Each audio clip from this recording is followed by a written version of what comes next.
तो बच्चों, मैं दीक्षा श्रीवास्तव आज मैं आप लोगों को क्लास 12 के चैप्टर 5 की एक्सरसाइज 5.8 का क्वेश्चन नंबर 2 का थर्ड क्वेश्चन पढ़ाऊंगी। ठीक है। तो क्वेश्चन नंबर 2 का थर्ड क्वेश्चन है, हमें इसमें रोल्स थ्योरम बताना है कि रोल्स थ्योरम इसमें एप्लीकेबल है या नहीं है, और हमें ये फंक्शन दिया हुआ है। फिर इसमें बताना है कि converse of Rolle's theorem hold करता है या नहीं होल्ड करता है। ठीक है। तो हमें फंक्शन दिया हुआ है F X is equal to X square minus one for X belongs to 1 to 2 close interval 1 से 2। ठीक है। तो इसमें बताना है कि रोल्स थ्योरम एप्लीकेबल है या नहीं है। तो इसके लिए क्या करेंगे, हमें पहले पता होना चाहिए रोल्स थ्योरम क्या होता है। तो रोल्स थ्योरम क्या होता है, रोल्स थ्योरम होता है कोई फंक्शन है वो close interval a to b से r में डिफाइन है। ठीक है। तो वो फंक्शन क्या होना चाहिए, कंटिन्यूअस होना चाहिए on close interval a to b। ठीक है। कंटिन्यूअस होना चाहिए on close interval a to b, differentiable होना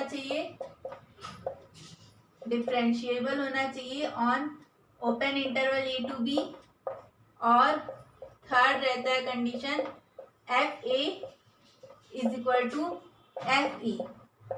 अगर हमें दिखाना है कि ये इसमें रोल्स थ्योरम एप्लीकेबल है या नहीं है, इसके लिए हमें इन तीनों कंडीशन को दिखाना होगा कि ये तीनों कंडीशन इस फंक्शन में सेटिस्फाइड करती है या नहीं करती है। ठीक है। इसके तो अगर ये तीनों कंडीशन सेटिस्फाइड होती हैं तो there exist some c belongs to open interval a to b such that f dash c is equal to 0। तो हमें तो ये वेरीफाई नहीं करना है, हमें सिर्फ एप्लीकेबल दिखाना है। तो एप्लीकेबल होने के लिए बस ये तीन कंडीशन हम दिखा देंगे कि ये तीन कंडीशन होल्ड कर रही है, तो ये फंक्शन इसके लिए रोल्स थ्योरम में एप्लीकेबल हो जाएगा। ठीक है। तो करते हैं, इसको आप लोग नोट कर सकते हैं वीडियो पॉज करके। ठीक है।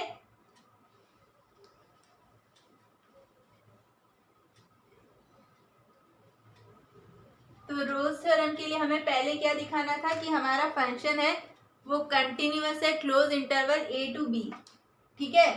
तो कंटिन्यूअस दिखाना है, तो हमें फंक्शन क्या दिया हुआ है, फंक्शन हमें दिया हुआ है एक्स स्क्वायर माइनस 1। अगर इस फंक्शन को हम ध्यान से देखें तो ये फंक्शन क्या है, ये एक पॉलिनोमियल है। ठीक है। ये क्या ऐसा फंक्शन है, ये एक पॉलिनोमियल फंक्शन है, इज ए पॉलिनोमियल फंक्शन। और हम लोग जानते हैं कि पॉलिनोमियल फंक्शन क्या होता है, हमेशा कॉन्टिन्यूअस होता है। ठीक है। पॉलिनोमियल फंक्शन हमेशा कॉन्टिन्यूअस होता है। तो हम लोग लिखेंगे we know that every polynomial is a continuous function. क्योंकि हम लोग जानते हैं कि every polynomial is a continuous function, तो हम लोग लिख सकते हैं hence this function is a continuous function. ठीक है। तो हम लोग लिख सकते हैं this function is continuous on close interval a to b। ठीक है। तो फर्स्ट कंडीशन तो इसमें होल्ड कर गई। अब सेकंड कंडीशन देखते हैं। सेकंड कंडीशन क्या थी, हमारा फंक्शन डिफरेंशिएबल होना चाहिए। तो फंक्शन हमें क्या दिया हुआ है, F X is equal to X square minus 1।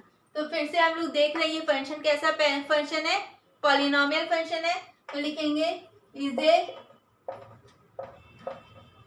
Polynomial function.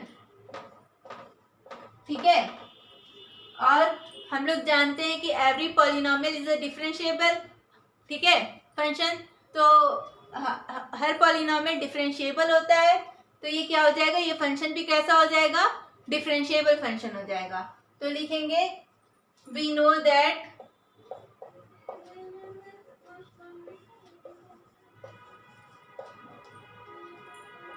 Every polynomial is differentiable function, hence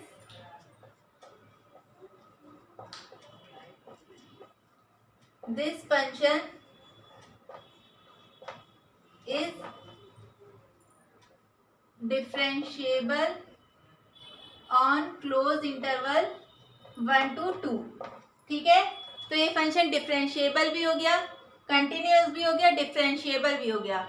दो कंडीशन तो इसमें होल्ड कर गई, अभी हमें तीसरी कंडीशन बाकी है। जब तीनों कंडीशन होल्ड कर जाएगी तभी हम कह सकते हैं ये फंक्शन रोज थ्योरम के लिए एप्लीकेबल है। अगर एक भी कंडीशन ऐसी निकल गई जो होल्ड नहीं कर रही है तो हम लोग कह देंगे ये फंक्शन रोज थ्योरम के लिए एप्लीकेबल नहीं है।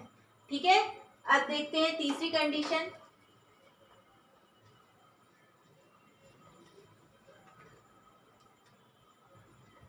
तीसरी कंडीशन हमारी क्या थी?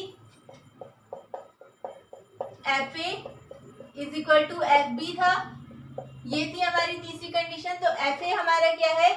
1 है, तो एफ ए की जगह क्या लिखेंगे? F1। और फंक्शन में जहां पे x है वहां पे हम क्या करेंगे? 1 पुट करेंगे। तो 1 पुट करेंगे तो 1 स्क्वायर माइनस 1 यानी 1 माइनस 1 क्या आ जाएगा? 0। यानी F1 का मान क्या आ गया? 0। अब F2 देखते हैं। FB हमारा क्या है? F2 B2 ही है ना हमारा, तो यहाँ पे हो जाएगा 2 स्क्वायर माइनस 1, x की जगह 2 पुट किए तो यहाँ पे आ जाएगा 4 माइनस 1 क्या आ गया? 3। यानी एफ बी हमारा आ गया 3। हमें क्या दिखाना था? F A is equal to F B, लेकिन एफ ए हमारा 0 आ रहा है, एफ बी हमारा 3 आ रहा है। तो इससे क्या इम्प्लाइज हुआ? F A is not equal to F B, यानी ये कंडीशन इसमें होल्ड नहीं हुई। तो जब ये कंडीशन इसमें होल्ड नहीं हुई तो हम क्या कह सकते हैं कि रोल्स थ्योरम इस फंक्शन में एप्लीकेबल नहीं है। तो लिखेंगे, ये आप लोग नोट कर लीजिएगा वीडियो पॉज करके। ठीक है, तो हम लोग यहाँ पे लिखेंगे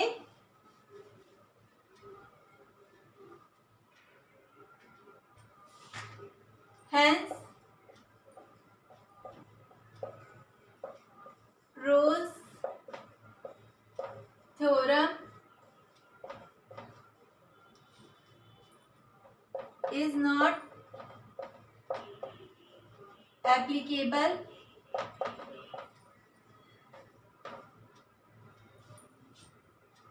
फॉर दिस फंक्शन, यानी रोल्स थ्योरम इस फंक्शन के लिए एप्लीकेबल नहीं है। अब हमें क्या दिखाना है? Converse of Rolle's theorem. ठीक है, तो कन्वर्स ऑफ रोल्स थ्योरम में पहले हमें क्या दिखाना पड़ेगा? There exist some C belongs to open interval 1 to 2 such that f dash c is equal to 0।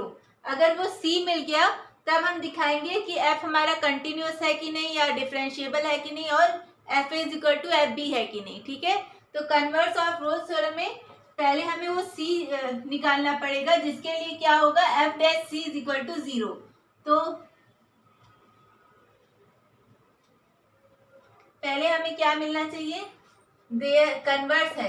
ठीक है, ये कन्वर्स के लिए निकाल रहे हैं। There exist some C belongs to open interval 1 to 2 such that f dash c is equal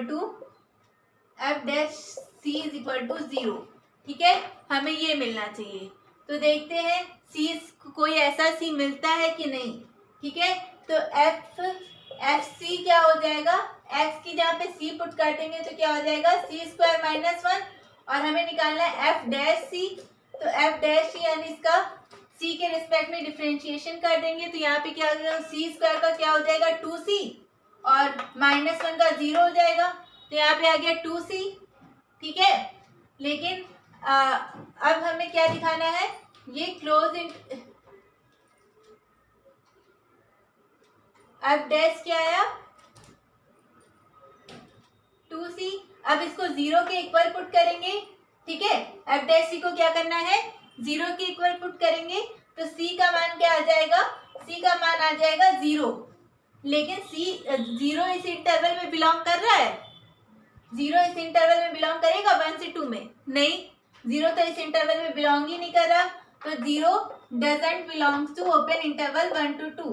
तो हम कह सकते हैं कि ऐसा कोई सी इस इस फंक्शन में ऐसा कोई सी नहीं है जिसके लिए एफ डैश सी बराबर 0 हो रहा है। ऐसा कोई सी एग्जिस्ट नहीं कर रहा है। जब ऐसा कोई सी ही एग्जिस्ट नहीं कर रहा है तो हमें ये दिखाने की ज़रूरत ही नहीं है फिर कि फंक्शन कंटिन्यूस है या नहीं, डिफरेंशिएबल है या नहीं, F is equal to F B है या नहीं। ठीक है, तो जब ये सी ही कोई नहीं मिला तो हम कह सकते हैं कि इसके लिए converse of rose theorem hold नहीं करता है। For this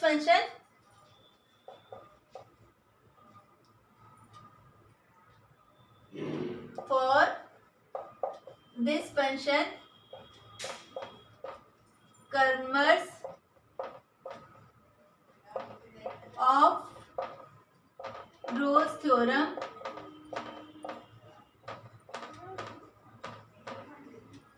not hold.